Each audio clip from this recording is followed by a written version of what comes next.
জঙ্গলে থাকতো বিরাট এক শক্তিশালী বাঘ। এক বাঘে চিন্তা করলো, আজকে যাকে পাবো তাকেই খাবো। এমন সময় শিয়ালের সঙ্গে দেখা। শিয়াল বলল, বন্ধু, আমাকে খাবে? তোমার মান সম্মান চলে যাবে।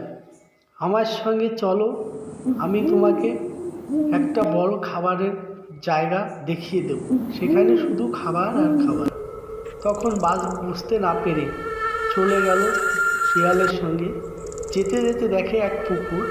সেই পুকুরে বাঘকে বলল, দেখো বাঘের বন্ধু, ওই ভিতরে মস্ত বড় খাবার রয়েছে।